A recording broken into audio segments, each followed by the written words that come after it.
Euzu billahi mineşşeytanirracim. Bismillahirrahmanirrahim. Elhamdülillahi rabbil alamin. Ves salatu vesselamu ala Resulina Muhammedin ve ala alihi ve sahbihi ecmaîn.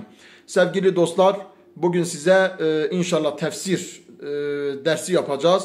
Kur'an-ı Kerim'de bir sure-i şerifin, yani Kaf suresinin tefsirini yapacağız. Bu tefsirde bize verilen mesajları önce okuyup sonra inşallah amele geçirip bunu hayatımıza, yaşantıya geçireceğiz Allah'ın izni ve inayetiyle.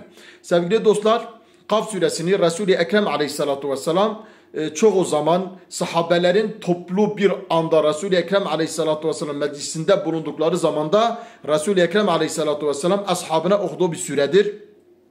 Cuma, bayram, mühim günlerde Resul-i Ekrem aleyhissalatu vesselam bu sureyi ashabına okur, onlara şerh eder, onlara anlatırdı. Biz de bu sureden beşer beşer ayet tefsir edeceğiz. Süreyi bitirene kadar inşallah bu surede bize anlatılan mesajları almaya çalışacağız. Şimdi niye Kaf suresi özellikle diyoruz? Çünkü Kaf suresinde peygamberin peygamberliğini, Mekkelilerden biri olduğunu ifade ediyor. Ondan sonra o müşriklerin taaccüp etmeleri, hayrete düşmelerinden bahsediyor. Sonra gökyüzünün yaratılışı, yeryüzünün yaratılışı, insanın yaratılışı ve kıyamete kadar olacak olaylardan bahsediyor. Kıyamette insan öldükten sonra başına gelecek o kıyamet sahnesini anlatıyor. Mücrim, kafir, müşrik, Allah'a isyan edenlerin cehenneme, müminlerin, salihlerin, muttaki insanların da cennete gideceğinden bahsediyor.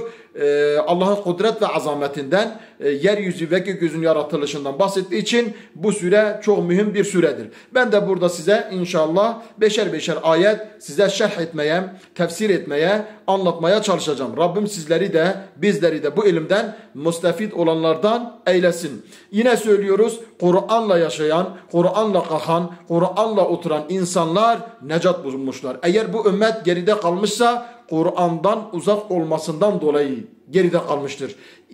Ümmetin ve insanlığın ilerlemesi için Kur'an'a ve Peygamber aleyhissalatu vesselam'ın sünnetine tabiiyetle yükselmemiz mümkün olabilir. İnşallah ayet ayet, kelime kelime mealini onunla beraber tefsirini sizlere yapmaya çalışacağım. Bismillahirrahmanirrahim. Rabbi Zülcelal'imiz Kaf diye sürenin başında başlıyor. Kaf hurufu mukatta'adır. Yani bazı harfleri Allahu Teala Celle Celaluhu kişiyi uyandırmak, muhataplarını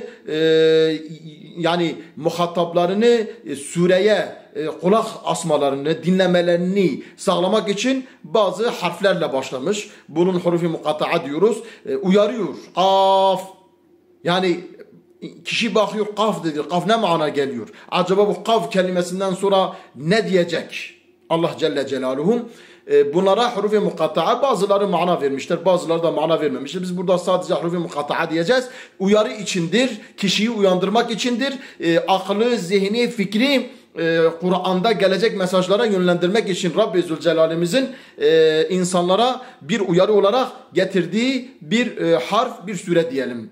Bir kelime diyelim. Kaf vel Kur'anil Mecid. Vel Kur'ani and olsun o Kur'an'a. Bu vav-ı kasam. Harfi cerdir. Vav-ı kasam diyoruz. Kasam. Yani uksimu vel Kur'anil Mecid. Ben Kur'an-ı Mecid'e and içiyorum. And içiyorum şu Kur'an-ı Mecid'e. Kur'an okunan, tilavet ettiğimiz, elimizdeki Rabbi Zülcelal'imizin Peygamberimize vahyettiği, şu anda mevcut iki kapı arasındaki Fatiha ile başlayan, Nas'la biten kitaba Allah and içiyor. Kur'an'a and olsun. O Kur'an ki mecid, meciddir. Mecid ne demektir? Şanlıdır, şereflidir, yücedir. Her methe layık bir kitaptır. Şu şanlı, yüce, azim, büyük olan Kur'an'a ne olsun? And olsun. Allah Kur'an'ına, kitabına, kelamına and içiyor. Kaf vel Kur'anil Mecid. Methedilmiş, övülmüş, şanlı, şerefli Kur'an'a and olsun. Bel acibu en ca'ehum munzirun. Bel bilakis acibu şaşırdılar, hayrette kaldılar. Kimler? O Mekkeliler, Mekke müşrikleri. En ca'ehum, onlara gelmesine, yani onların içinde onlardan biri gelmesine mukabil onlar ne yaptılar? Şaşırdılar. Şaşkınlık, hayret içinde kaldılar. munzirun, bir uyarıcı. Onların içinde bir uyarıcı, onlardan gelmesi onları şaşırttı.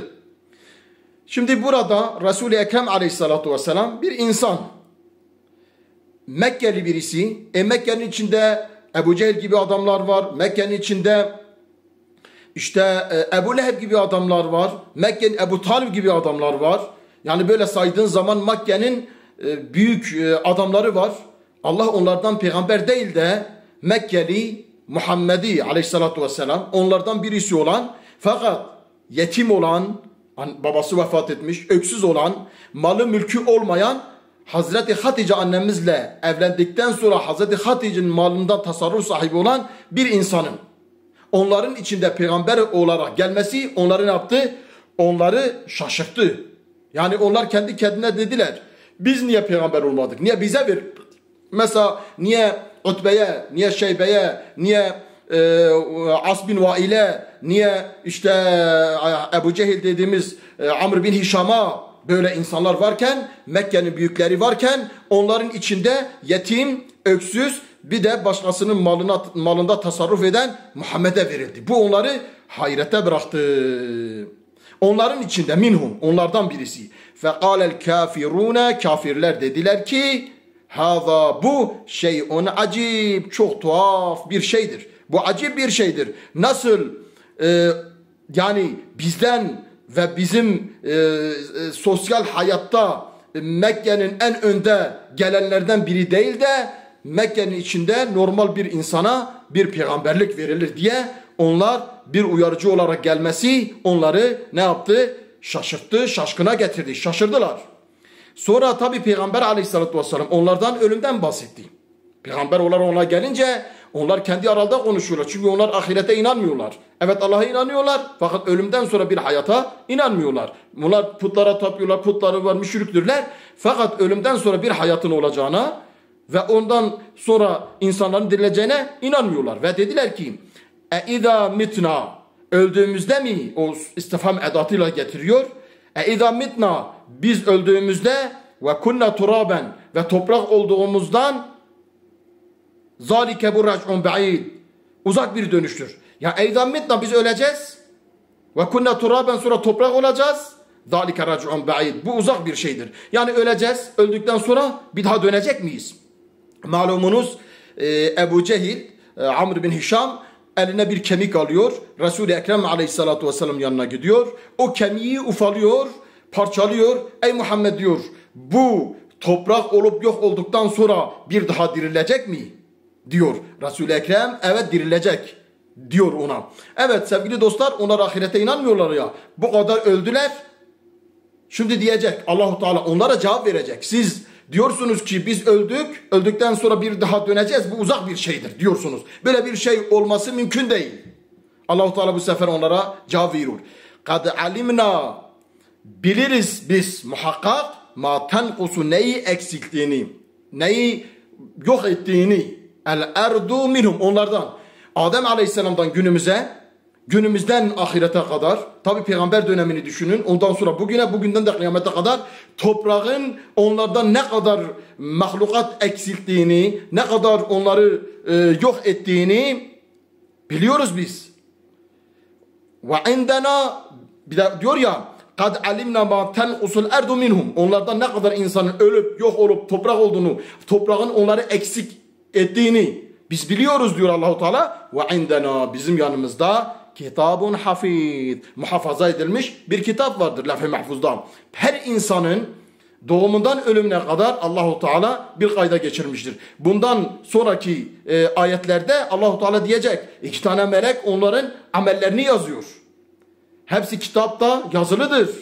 Her şey onların önüne gelecek. Hani Yasin suresinde el yevme nehtimu ale efvahim, biz onların ağızlarına yapacağız? Mühür vuracağız. Hatm edeceğiz. Onların elleri, onların ayakları onların aleyhinde şahitlik edecek ve konuşacaklar. Başka bir ayet-i kerimede ne diyor? Diyor, insan kendi eline, kendi vücuduna, kendi derisine diyecek, siz nasıl bizim aleyhimizde konuşursunuz? Onlar ne diyecek? Bizi konuşturan Allah'tır. Çünkü her şey mahfuz olan bir kitapta muhafaza edilmiş. Sevgili dostlar, İnşallah burada yeter. Biz bu ayetleri, bu süreyi hepsini tefsir edeceğiz. İnsanlar dinlesin diye az az yapıyoruz. Sonra uzun uzun tefsirini daha yapacağız. Allahu Teala şuurlu olarak Kur'an'ı okumayı, Kur'an'ın manasını derin derin düşünüp, anlayanı tefekkür edip, tezekkür edip düşünenlerden etsin bizleri. Bizi Kur'an'la oturup Kur'an'la kalkanlardan etsin. Hepinizi Allah'a emanet ediyorum. Esselamu Aleyküm ve Rahmetullahi ve Berekatuhu.